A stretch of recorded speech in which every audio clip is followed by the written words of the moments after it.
3-4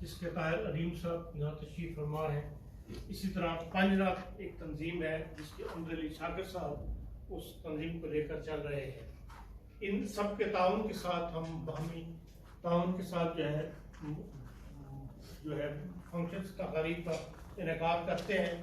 اور میں آج بھی ان کا ممنون ہوں کہ یہ ہمیشہ ہمارے ساتھ تعاون کرتے ہوئے تقاریب میں شامل کرتے ہیں. ایک تیسری تنظیم جو ہے وہ ادبی سنگت کے نام سے تھی، جس کے خالد صاحب پنجابی کے مشہور شاعر وہ اس کے روح رواں تھے. وہ اب ہمارا ساتھ چھوڑ چکے ہیں. انہوں نے جتنا عرصہ جرمنی میں رہے ہمارا بہت ساتھ دیا، اور اب جب کہ وہ اس دنیا میں نہیں ہے، عام رواج تو یہ ہے کہ 2 منٹ کی خاموشی والے اختیار کی جاتی ہے.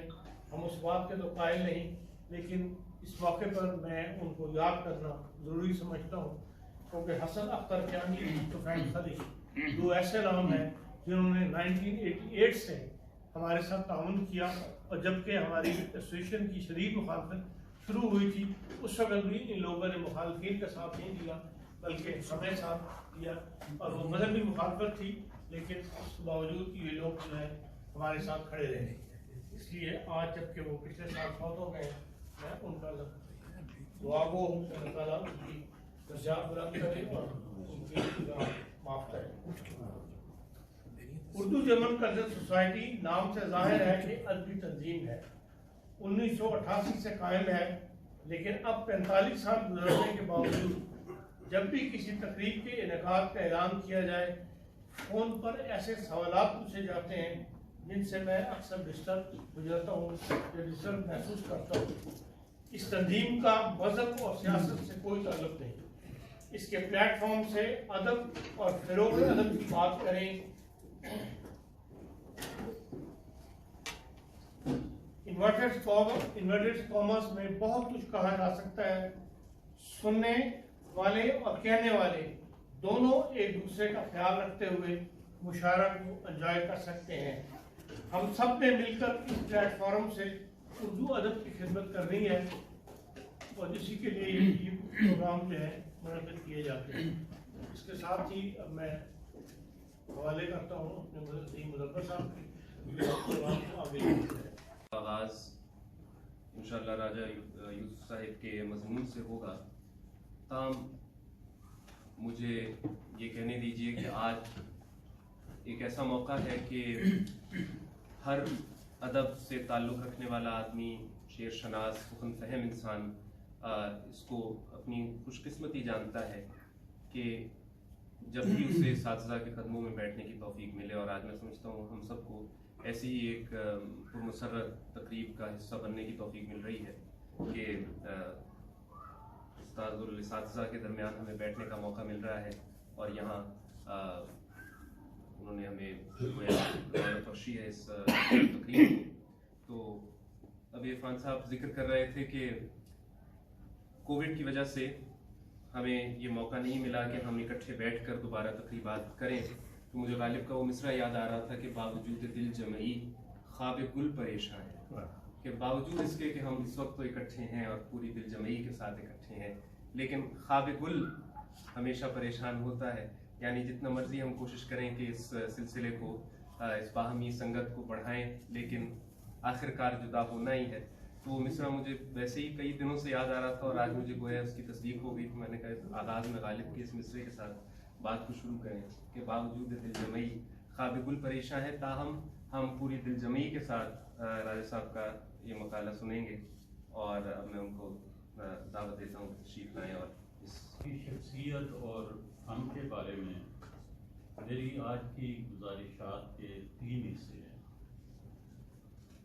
پہلے حصے میں ان کا ذاتی تعارف پیش کیا جائے گا. دوسرے حصے میں ان کی شاعری کے بارے میں مکرم رشید کیستانی صاحب اور ڈاکٹر عبدالکریم خالد صاحب کے مضامین سے اقتباسات پیش کیے جائیں. ان مضامین کی ایک خاص ہے اور ترتیب ہے. اردو ادب کے ایک بہت ہی نامور شاعر اور ادبی شخصیت نون میم راشد نے لکھا ہے کہ شعر کو شاعر سے زیادہ اور ادب کو ادیب سے زیادہ کوئی نہیں سمجھتا، اور ادراک اور شعور کے جن راستوں سے شاعر اور ادیب شعر و ادب کو سمجھتے ہیں وہ پیشہ ور نقادوں کو کم ہی نصیب ہو۔ 35 سال تعلیم الاسلام کالج میں تدریس کے فرائض سر انجام دیے اور 2004 میں بطور پروفیسر ریٹائر ہوئے۔ 2014 میں آپ امریکہ گئے۔ آپ نے اپنی پہلی غزل 15 سال کی عمر میں گزشتہ نصف صدی سے زائد عرصے سے آپ کی تحریریں ادبی رسالوں جرائد کی زینت بن گئیں۔ نقش بر آپ ہیں کدھر جائیں، دور تک سلسلے جزیروں، درد و غم اور آنسوؤں کا ملاپ تو ایک فطری تقاضا ہے، لیکن ان آنسوؤں کو کشکول اور جزیروں کو نقش پر آپ کہنے میں دنیا کی بے حسی اور اپنی ناقدری کا جو ماجرا بیان کیا گیا اس زیر لب ہونے کے باوجود چیختا چلاتا نظر آتا۔ یہ کیفیت اس لیے بھی زیادہ غم انگیز ہے کہ شاعر اسے اپنی خطا یا لغزش کا نتیجہ نہیں سمجھتے، بلکہ وہ تو ہر طرف سے پانی کے بے کران سیل سے ٹکراتا ہوا نقش برآب ہے، اور اسے صرف اسی صورتحال کے زیر اثر بے وقت سمجھ کر ظلم کا نشانہ بنایا جا رہا ہے، حالانکہ یہ کیفیت تو اس کی جرأت کی دلیل بنتی ہے کہ وہ پانی کے بے لگام اجدہاں سادگی کا احساس کرتے ہیں۔ ان کے یہاں روشنی کا استعاراتی کیف خاص اہمیت کا حامل ہے، چنانچہ سورج، چاند، ستارے، چراغ، قندیل، دیپ، دیے، کرنیں اور دھوپ وغیرہ ایسے الفاظ ہیں جو ان کی غزلوں میں میرے بچوں کے سب رنگین غبارے کھو گئے عابد، میرے بچوں کے سب رنگین غبارے کھو گئے عابد، ہوا کے دوش پر تو خیمہ دن مومی لفافہ ہے۔ یہ ایک کلائمیٹ کا اچھا۔ پھر غول ابابیل کا آکاش سے اترے، پھر غول ابابیل کا آکاش سے اترے، بارود کو چگ لے جو یہاں جنگ سمیٹے، بارود کو چگ لے جو یہاں جنگ سمیٹے، زمین پاؤں سے نکلی جا رہی ہے، زمین پاؤں سے نکلی جا رہی ہے، مکان پھر رائے گلیاں گر رہی ہیں، پانی کی بوند بوند کو دریا ترس گئے، پانی کی بوند بوند کو دریا ترس گئے، کیا فائدہ ہوا تجھے بارش کو ماپ کے، کیا فائدہ ہوا تجھے بارش کو ماپ کے۔ یہ ہیں وہ تصویریں جنہیں ایک زندہ شاعر کے زندہ احساس نے لفظوں کی زبان دی ہے۔ ان میں ہم اپنے زولیدہ معاشرے کی پراگندہ اور بے ڈھب زندگی کا عکس دیکھ سکتے ہیں، جسے ایک شاعر آشفتہ نما کے درد نے کچھ اور نمایاں کر دیا۔ عابد ہے میری سوختہ سامانی غزل میں، عابد ہے میری سوختہ سامانی غزل میں، ہر شعر میں ہیں برقے شرر بار کے سائے، ہر شعر میں ہیں برقے شرر بار کے سائے۔ تو جناب اب اس کے تیسرے حصے کی طرف،